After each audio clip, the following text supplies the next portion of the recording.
Russia এবং ইউক্রেনের মধ্যে চলা যুদ্ধের মাঝে ভারত একটা বড় সিদ্ধান্ত নিয়েছে। ভারত কিছুদিনে হতে চলা ডিফেন্স এক্সপোকে স্থগিত করে দিয়েছে।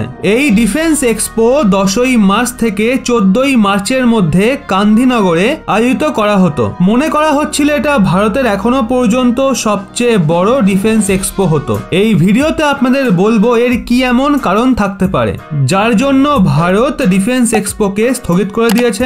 ভারতে প্রতি 2 বছর পর হওয়া ডিফেন্স এক্সপো কেবল ভারতই নয়, এশিয়াই নয়, বরং পুরো দুনিয়ার ডিফেন্স প্রোডাক্টের সবচেয়ে বড় এক্সিবিশনের মধ্যে এটাকে ধরা হয়।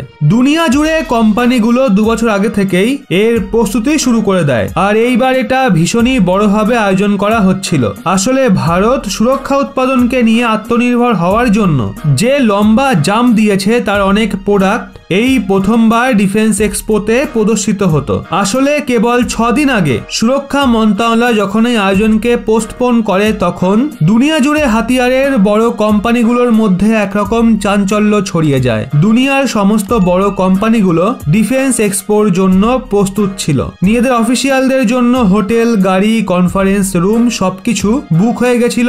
আর কেবল 6 দিন আগে এটা স্থগিত হওয়ায় গোটা দুনিয়ার ডিফেন্স প্রোডাক্টের মার্কেটে একটা বিশাল নিরাশা ছেয়ে যায়। কারণ রাশিয়ার ওপর গোটা দুনিয়া এই সময় প্রতিবন্ধকতা লাগিয়ে রেখেছে। এই আয়োজনে রাশিয়ান কোম্পানিগুলো আসলে দুনিয়ার অন্যান্য কোম্পানিগুলো অবশ্যই আপত্তি করত, আর এক্ষেত্রে আয়োজন করা ভারতের সামনে একটা অদ্ভুত সিচুয়েশন সৃষ্টি হতো। এর জন্যই আয়োজন রদ হওয়া ইউক্রেন সংকটের দরুন তটস্থ থাকা নীতির আরো একটা ভালো উদাহরণ।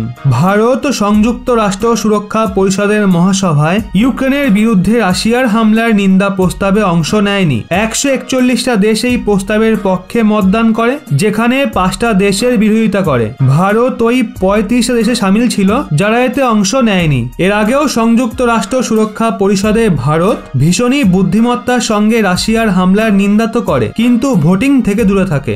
যদিও অনেক দেশ ভারতের এই রূপ দেখে আশ্চর্য হয়ে গেছিল, কিন্তু ভারতের এই নিউট্রাল স্ট্যান্ডে ফ্রান্সের জোরদার সমর্থন মিলেছে। ভারতে ফ্রান্সের রাজদূত ইমানুয়েল লেনিন বলেন, ভারতের আওয়াজ দুনিয়ার জন্য গুরুত্বপূর্ণ।